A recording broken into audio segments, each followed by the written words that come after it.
Então, boa noite a todos, sejam todos mais uma vez bem-vindos ao nosso canal Luz Lei Divina, ao nosso plantão de dúvidas sobre a Umbanda e diversos outros temas, né? Espiritismo, apometria e tudo mais que diz respeito à nossa espiritualidade, à nossa espiritualização. Então vocês enviaram aqui perguntando da importância do exercício físico, né? Gente, sabe que é uma coisa que eu me questiono muito? E assim, eu vou compartilhar com vocês um sentimento que muitas vezes, algumas vezes eu já me peguei pensando. Vocês percebem que os yogis, as pessoas mais espiritualizadas, elas não têm esse hábito de exercício? E eu me pego muito pensando sobre isso, né? Aí assim, eu perguntando, falei, gente, mas não tem lógica. Se fosse vital esse exercício físico, essas pessoas mais iluminadas, elas estariam fazendo esse exercício físico. Vocês concordam comigo? Não concorde não, sabe por quê? Eu digo para vocês que foi uma resposta que eu obtive. Sabe por que muitas vezes eles conseguem manter a saúde sem estar fazendo exercício físico? Porque eles já vibram muito mais alto do que a gente.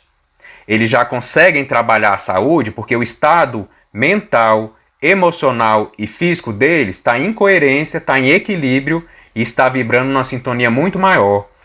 Não quer dizer que é impossível deles adoecerem, porque eles podem ter alguma coisa para reajustar, entendeu? Também como eles podem atrair um pouquinho do karma planetário para ajudar, porque lembra, o nosso corpo ele é um dínamo não só nosso. Cada um de nós que está aqui nesse plano tem um papelzinho na cura do planeta, entendem? Então a gente, um pouquinho, até os animais, vocês já pararam para pensar por que o animal tem karma? Não tem.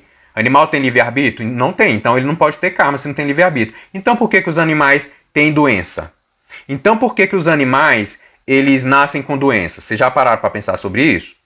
Vou dar só um ganchinho para vocês.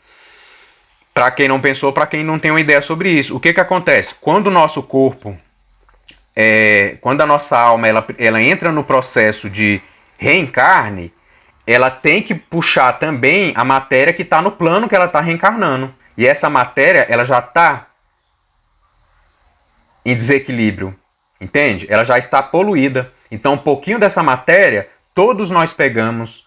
Um pouquinho dessa matéria os animais pegam e está dentro de um princípio de evolução deles. Porque nesse planeta que a gente está, nesse ciclo evolutivo, a dor é uma professora alvissareira que está sempre presente. Exatamente por que a gente tem instinto hoje? Porque a gente passou nesses planos onde a dor trazia memórias que me fazia afastar daquilo ou tentar correr daquilo, me esconder. Então isso tudo tem muito a ver com instinto. É por isso que os nossos reflexos são instintivos, porque são da nossa memória instintiva que nós fomos desenvolvendo há milhões de anos na construção desse nosso corpo. Né? Então é tudo muito complexo. Então os animais têm problemas exatamente por isso, porque quando eles estão encarnando, como todos nós, eles pegam também um pouco do que está aqui embaixo para construir esse corpo. E existem desarmonia, ou seja, todo mundo tem um papel de curar a Terra um pouco, até os animais. Até os animais. Só que eles dentro de um sentido muito específico de evolução e construção do instinto deles. E nós não. Já é no sentido de despertar consciência. Haja vista, gente, instinto tem a ver com uma força mecânica e condicionadora. A gente não escolhe, a gente reage. Já a consciência não. A consciência pede esse vislumbre, esse caráter de ser consciente. Então só tem consciência quem tem livre-arbítrio. Só tem livre-arbítrio quem tem consciência. Só responde pelos próprios atos quem tem livre-arbítrio e quem tem consciência. Como os animais não têm isso, esse propósito de doença deles, ele se dá para um outro propósito que um dia já serviu para a gente para formar todo o nosso caráter instintivo hoje, que nos protege, que nos dá toda a maior lei de autopreservação da vida. Ela é reflexo dos instintos que nós viemos desenvolvendo nos outros reinos. Então, assim, eu expandi um pouquinho do questionamento sobre a importância do físico, né? É bom que a gente consegue ampliar e fazendo conexão com várias coisas. Mas vamos voltar então para a importância desse corpo físico. Gente, isso é provado cientificamente que quando a gente faz alguma atividade física, é bom para a mente, é bom para o corpo emocional e é bom para o corpo físico. Exatamente porque a gente começa a absorver melhor o oxigênio, o prana, a gente coloca toda a nossa musculatura em exercício. Existem hoje comprovações científicas, eu estou falando porque eu já vi sobre isso, que dizem que tanto o músculo quanto cada um dos nossos órgãos, quando eles estão saudáveis, existe uma rede de interconexão entre todos eles, e para essa rede funcionar bem, os órgãos eles têm que estar saudáveis. E para esses órgãos estar mais saudáveis e mais vitalizados, a gente tem que estar em exercício físico.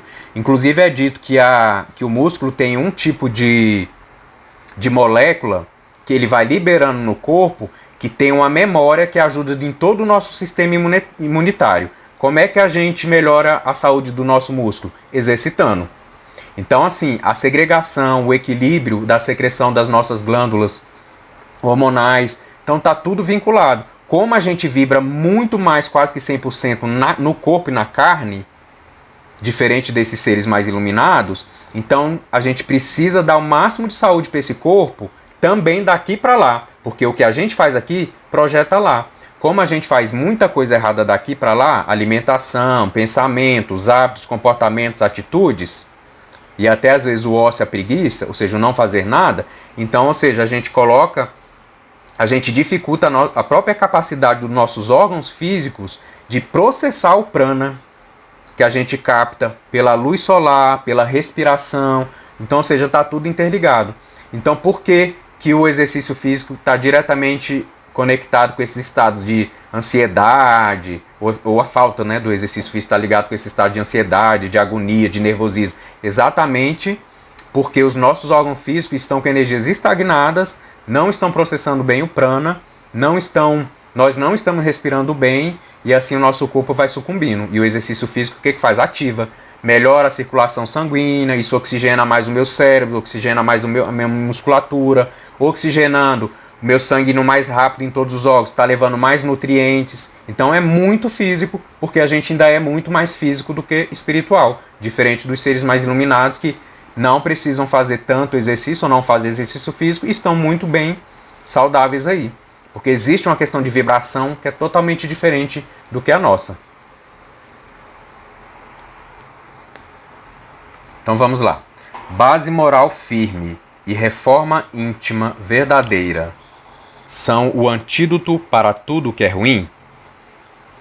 Quando a gente pega questões assim bem profundas, sintetizadas, mas que traz um grande leque de possibilidades por trás, é bom a gente trabalhar alguns conceitos de frases isoladas, né? de palavras isoladas. Então vamos falar o seguinte: antídoto para tudo que é ruim.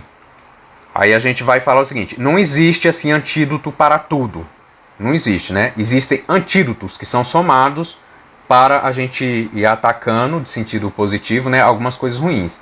Mas, de fato, a gente tem como fazer uma correlação com a base moral firme e reforma íntima. Por quê?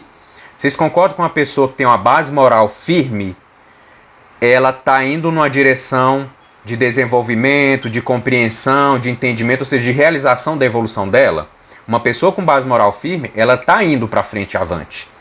O que acontece? Isso vai fazer com que, por um lado, diminua os problemas dela, porque ela vai parar de criar tantos problemas, porque essa base moral, ela me dá discernimento, que tem a ver com o meu nível de consciência, que tem a ver com as minhas escolhas diárias, os meus hábitos e comportamentos. Então essa minha base moral, o que acontece? Se ela é firme, ela já, por consequência natural, ela já vai me fazer, ela vai me propiciar a fazer escolhas melhores, ou menos escolhas ruins. Então de cara já vai melhorar, ou seja, já serve como antídoto para muitas coisas ruins. E por outro lado, essa base moral firme, ela também eleva a minha vibração e ela me coloca em sintonia com egrégoras positivas, com pessoas positivas e com aprendizados pela lei de amor. Porque a base moral firme, ela tem muito a ver com a minha escolha em aprender pelo amor e não pela dor. E de novo eu repito, não quer dizer que não vai haver dor e não vai haver sofrimento, porque não existe ninguém que ainda não tenha algo para aprender. E aí é onde eu chamo a atenção para esse antídoto de todas as coisas ruins. Isso não existe. Então todo mundo que está aqui, tirando os espíritos missionários, tem alguma coisa para reajustar, em algum nível. Então essa base moral, ela é importantíssima, tanto é que é fundamento do espiritismo dentro da nossa Umbanda, o quê? Desenvolvimento moral. Não tem como. O espírito só sabe que ele está em evolução quando a base moral dele, ela está mais fortalecida, mais fundamentada em conceitos de amor, do bem, do bom, do belo e da justiça. Não tem como abrir mão disso, né? E a reforma íntima, na verdade, está totalmente conectado com esse sentido da base moral, porque é reformando intimamente, ou seja, é me lendo, me olhando, me compreendo e me reajustando, que seja pela lei de amor, para que não haja tanto sofrimento, é que eu vou transformando essa base moral, dando solidez para ela, dando concretude, completude também para ela. Só que assim, né? O que é uma base moral firme? Qual é o limite? Qual é o limiar? A gente está muito longe. A gente tem como modelo o nosso mestre, nosso pai Oxalá, né? O Cristo Jesus que aqui esteve e que hoje simboliza o nosso Oxalá, no nosso Gongal. Nosso Gongá. Agora, quem está perto dessa caminhada dele, dessa base moral dele? Tanto é que ele não só trouxe o código moral mais perfeito para a gente, como ele exemplificou, né? Então, assim, é um sol que nos guia, é uma luz que nos dá a direção. E aí a gente vai tentando realizar essa base cada vez mais firme, cada vez mais sólida. Mas, de fato, inquestionavelmente, nossa vida vai se tornar cada vez mais leve. Agora, totalmente livre de dor e sofrimento, não, que isso é impossível. Até pelo estado nosso de evolução e por ainda estarmos nesse planeta de prova e expiação que diz muito claramente qual é o nosso nível de evolução. E outra coisa, lembrando que a gente vai entrar aí em alguns milênios de planeta de regeneração, mas 50% para cá é mais próximo do que do planeta de prova e expiação. Lembra que eu sempre falo isso? A partir que a gente entrar no planeta de regeneração e passar dos 50% desse ciclo, é que a gente vai sentir o que é verdadeiramente um planeta de regeneração. Porque até os primeiros 50%, a gente está mais próximo do planeta de prova e expiação. Então a gente ainda tem muita base moral para desenvolver, para compreender, a gente tem muita reforma íntima para fazer, e outra coisa, a gente ainda tem muita coisa para reajustar dentro da gente. Agora, o que é interessante a gente analisar? Que mesmo nessa fase incipiente do planeta de regeneração, a coisa vai se tornando cada vez menos física, menos doença. Tanto é que Chico Xavier deixou registrado no seu Pinga Fogo que cura para doenças incuráveis estariam sendo alcançadas nessas primeiras décadas deste momento de regeneração. Então está muito próximo mesmo. Então vamos lá. Temos que ter cuidado, pois na maioria das vezes nós mesmos somos nosso próprio obsessor. Verdade. A gente até falou um pouquinho disso em algum dos plantões anteriores, né? Que existe obsessor de encarnado para encarnado, de encarnado para desencarnado, existe de desencarnado para desencarnado, de desencarnado para encarnado e existe a autoobsessão. Então, assim, dentro desses 5 exemplos aí que eu dei, a autoobsessão ela é uma realidade. Né? Então, pessoas que têm muitas manias, pessoas muito prepotentes, arrogantes, pessoas muito autocríticas, pessoas muito autodestrutivas, que se julgam demais, essas pessoas elas entram num processo de autoobsessão. Pessoas que se culpam demais, pessoas que se vitimizam demais, todos esses sentimentos muito extremos, que tem a ver com esse ego interior, esse ego que faz tudo convergir para o meu umbigo, traz um processo de autoobsessão.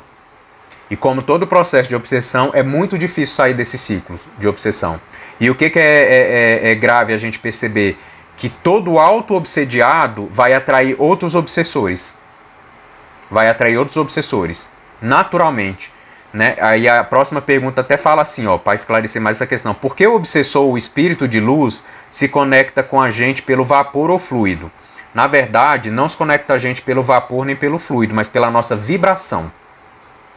Harmonia entre frequências vibratórias, ou sintonia e afinidade. Então é assim que eles sentem. Do mesmo jeito que quando a gente chega perto de alguém e a gente sente bem do lado dessa pessoa, mesmo sem saber porquê, a gente vai querer ficar do lado dela. Mesma coisa para espíritos viciosos. Ora, se eu tenho um vício que esse espírito tinha quando ele estava encarnado, só que agora ele não tem mais os órgãos da sensação física e ele precisa se acoplar no meu corpo para sentir essa sensação de novo, ele vai me procurar por afinidade. Então, pela minha vibração, por estar ligado ao fumo, a esses desregramentos todos, a essas vicissitudes da vida, ele consegue sentir isso ao se aproximar de mim, porque ele se sente bem, porque naquela energia ele conhece, ele reconhece e ele se sente bem. Do mesmo modo que quem não fuma não gosta de estar do lado de quem fuma. Só um exemplo bem ilustrativo. Então, gente, é tudo por frequência vibratória. Mesma coisa um espírito de luz, porque a lei é única em ambos os sentidos. Então, tanto a gente quando a gente tem uma presença boa, a gente quer estar do lado. Quando um espírito também sente a nossa presença boa, ele pode estar ao nosso lado. E principalmente conjugar alguma missão que ele pode estar desempenhando aqui no plano terreno por meio da nossa mediunidade.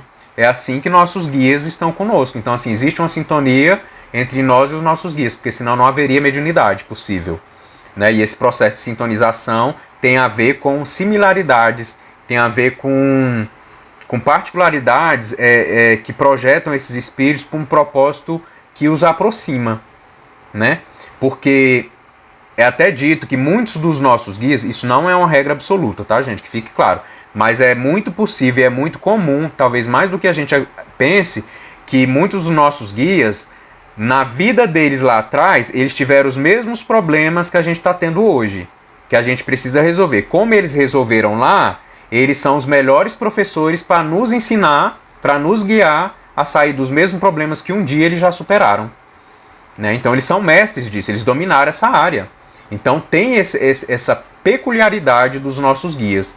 Não estou falando de um espírito que faz parte da egrégora de ser luz, que naquele momento se aproveita da minha mediunidade para fazer uma ação, uma atividade. Eu estou falando de espíritos que estão conectados ao meu projeto reencarnatório. Porque também não ignorem vocês que tem espíritos sim que a gente pode incorporar num trabalho que não tem uma conexão com o nosso projeto. Entende? Mas eles estão ali oferecendo serviço, houve uma oportunidade que seria bom para tanto o médium quanto o espírito ir para a própria casa, e aquele espírito pode sim se utilizar da nossa mediunidade, seja ela qual for. Mas existem aqueles espíritos que têm uma conexão mais vibratória, mais kármica dentro do nosso projeto. Esse sim nós chamamos de guias. Esse sim nós chamamos de guias. Ok?